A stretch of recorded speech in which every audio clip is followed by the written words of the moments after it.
Recomiendo este contenido para personas de 18 años en adelante. De perversiones a parafilias. La perversión, desde el punto de vista psicológico, ha pasado por varias definiciones y conceptos que han ido cambiando con el tiempo, pero aunque lo que entendemos por perversión se ha transformado, aún no resulta nada alentador que le digan a uno que es un perverso. De ninguna manera, y véasele por donde se le vea, esto sería un piropo y un cumplido a las buenas costumbres e intenciones. La palabra perversión deriva del latín perversio, y su definición en el DRAE es la acción y efecto de viciar con malas doctrinas o ejemplos las costumbres, la fe o el gusto.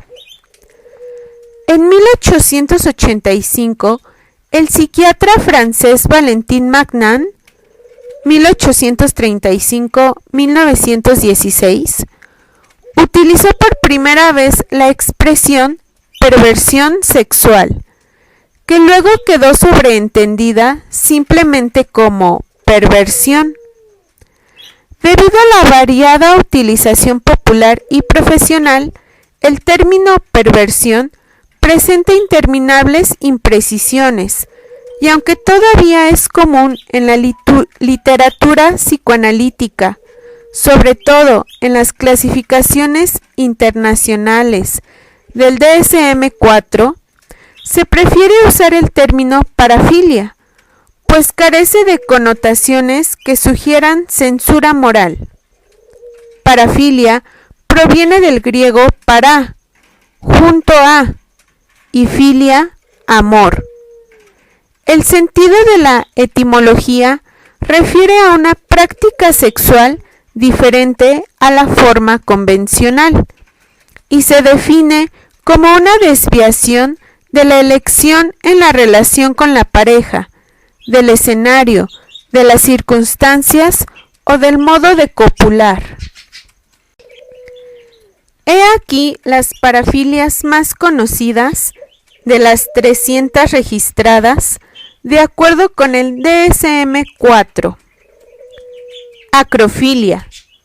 La disfrutan aquellos que tienden a excitarse al encontrarse en lugares altos y buscan encuentros sexuales. En estos, véase el final de Solo con tu pareja, 1992. Del mismo modo, quien la padece no puede evitar sentirse atraído por personas con una altura sobresaliente a la promedio. Acrotomofilia. Preferencia sexual por personas con miembros amputados. Por ejemplo, en la película Crash, Extraños placeres, 1996. Algamatofilia, del griego agalma, estatua, y filia, amor.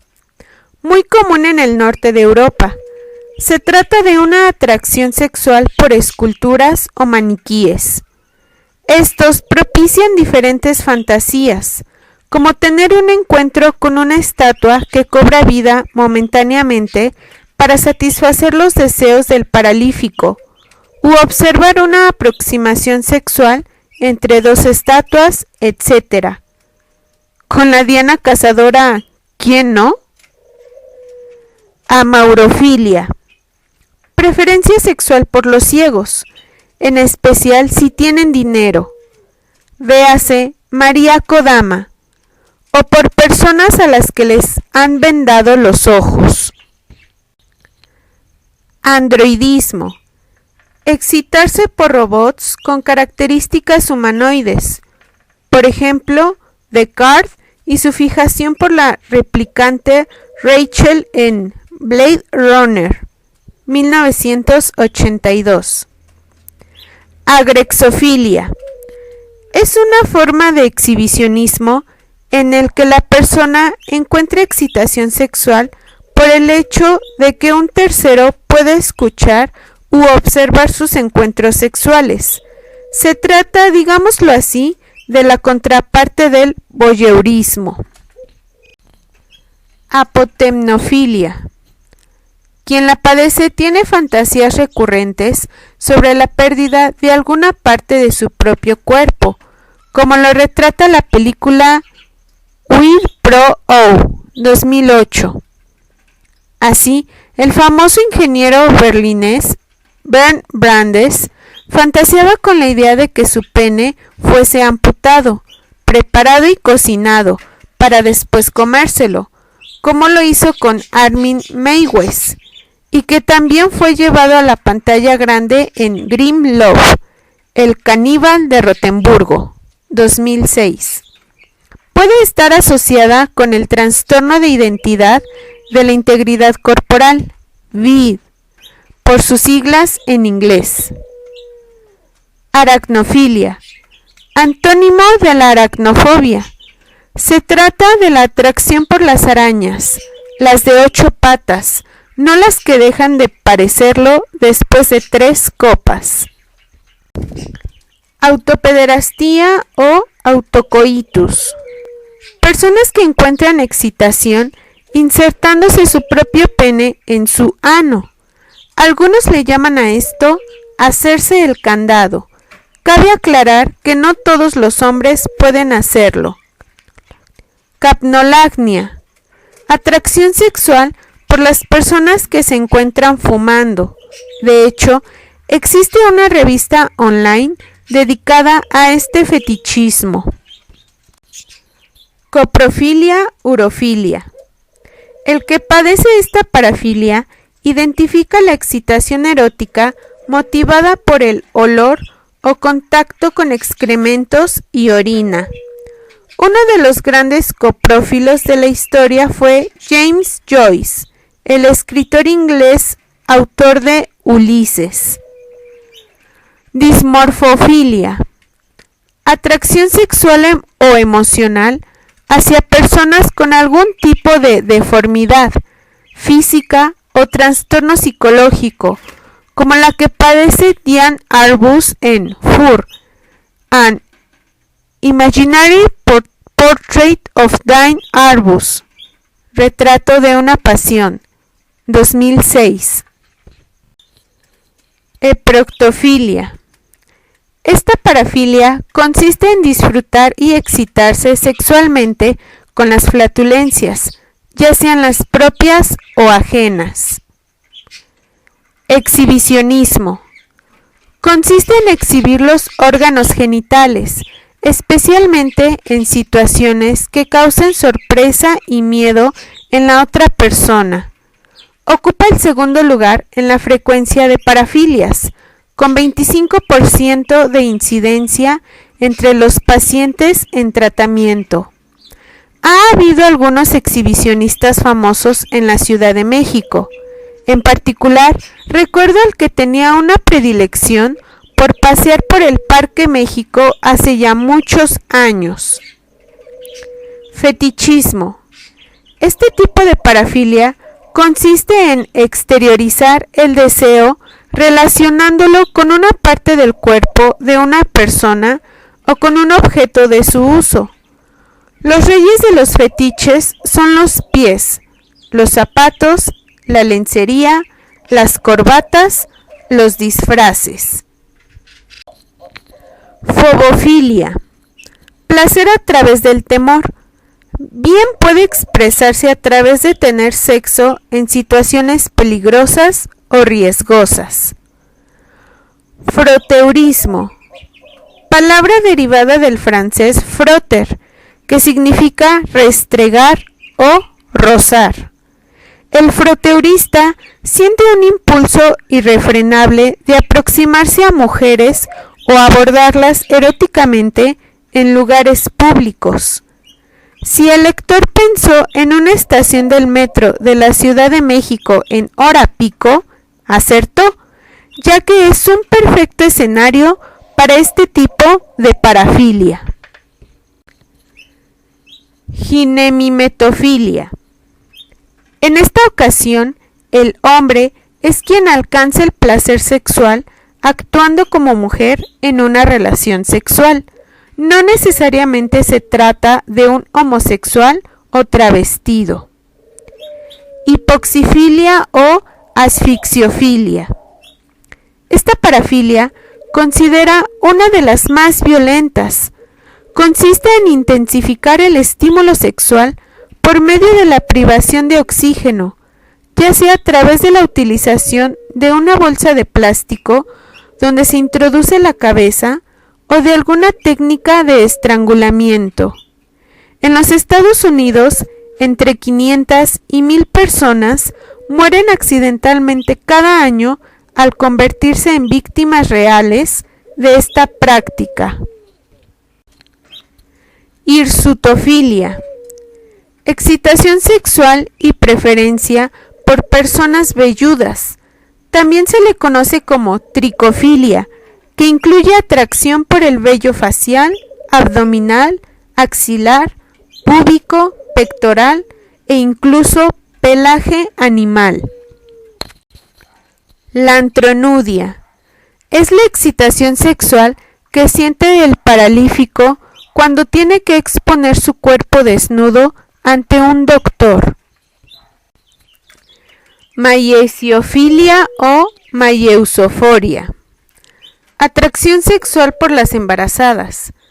Quien padece esta filia encuentra atractivo un abdomen abultado o un ombligo sobresaliente, aunque no necesariamente pertenezca a una mujer en estado de gravidez. Melolagnia. Consiste en excitarse a través de la música. Si la música es el alimento del amor, toquen. Denme de ella en exceso, pues saciándome quizás se hastíe mi deseo y muera. Shakespeare. Necrofilia. Es la atracción sexual por cadáveres. El necrófilo busca tener relaciones sexuales con cadáveres. Puede tratarse de un necrófilo ocasional o sádico, es decir, que su parafilia lo lleve a matar a la víctima para poder copular con ella. Odontofilia. Sentir excitación por los dientes o especial atracción por personas con cierto tipo de dientes. Depende del gusto. Pediofilia. Excitación a través de las muñecas, de la que quizás surgió la idea de crear las muñecas sexuales y las dames de voyage del siglo XVII, hechas especialmente para hombres que se ausentaban de sus casas por meses debido al servicio militar. Pedofilia. Atracción sexual de adultos por niños de cualquier sexo. Se considera que entre 5% y 10% de los niños han sufrido alguna agresión sexual, generalmente perpetrada por uno de sus familiares. A pesar de ser ilegal, la pornografía infantil ha aumentado sustancialmente en todos los países, lo que puede ser al mismo tiempo efecto y causa del crecimiento de este tipo de parafilia. Pirofilia. Alcanzar la excitación a través de fuego, incluido en los juegos sexuales. Sadomasoquismo. La padecen personas que solo sienten satisfacción sexual a través del dolor experimentado por ellas mismas o infligido a otros. Tatefilia. Excitarse con la idea de ser enterrado vivo. Voyeurismo. Esta desviación se refiere a aquellos que se satisfacen sexualmente observando a escondidas un acto sexual y ocupa el tercer lugar en estadísticas de incidencia. Creo firmemente que el éxito de los reality shows tiene su base en esta extraña fascinación por ser observadores anónimos de la vida íntima de otras personas, especialmente las famosas. En este sentido, todos somos voyeuristas anónimos. Celofilia. Excitación sexual experimentada al sentir celos o provocarlos. Zoofilia, también conocida como bestialismo. Esta parafilia hace que quien la padece busque tener sexo con animales, que en algunos casos incluso son entrenados para eso. Se presenta en mayor medida en zonas rurales y entre individuos aislados, introvertidos o con incapacidad de relacionarse.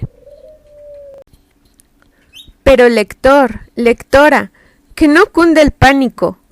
Una cosa es la diversión y otra la parafilia, porque para ser perverso, de acuerdo con el psicoanalista postcleniano Donald Meltzer, 1922-2004, se necesita cumplir con los siguientes requisitos: que la parafilia en cuestión sea el único medio de excitación y placer sexual, que no se tenga la capacidad de relacionarse con la persona en un vínculo maduro de relación, sino que la naturaleza del vínculo sea destructivo, que la parafilia intervenga de una manera importante en la vida cotidiana y sea causa de angustia y daño en el funcionamiento psicológico del individuo.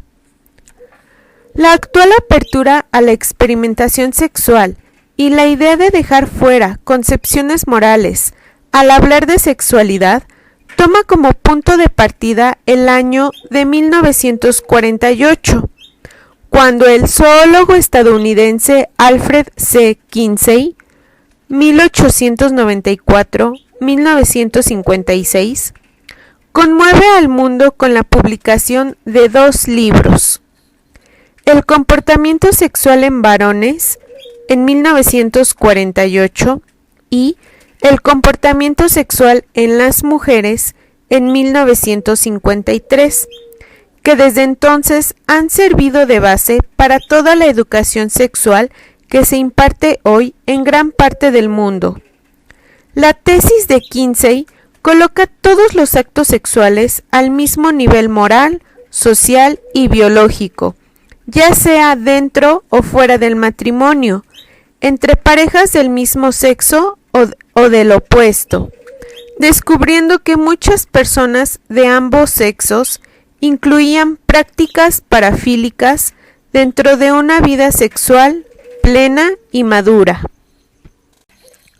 Una de las discusiones más abiertas acerca de las parafilias gira en torno a la normalidad y a la influencia cultural en ellas. Una sociedad puede permitir algunas prácticas e incluso fomentarlas y dejarlas a un lado de la ley. Si es así, ¿en dónde puede estar el límite? Sería inconcebible pensar que la pedofilia dejara de estar penada por la ley. De igual manera, sería difícil pensar en una sociedad donde una pareja puede ser encarcelada por practicar juegos sexuales fetichistas. Por otro lado, mientras que las parafilias son consideradas como una forma de relación sustitutiva y de inmadurez psicosexual, la homosexualidad no se considera como tal, sino como un trastorno de la identidad sexual, que tiene tantos elementos de madurez en una pareja como los puede tener una relación heterosexual. En definitiva, las perversiones o parafilias seguirán siendo un tema interesante para todos aquellos profesionales de la mente humana, de las sociedades, así como para los sexólogos, e incluso para cuidadores de la moral y los valores sociales, ya que, como leí durante la investigación que realicé para este ensayo, la sexualidad tiene una doble finalidad: la expresión del amor conyugal entre un hombre y una mujer y la transmisión de la vida. En fin, toda idea es respetable.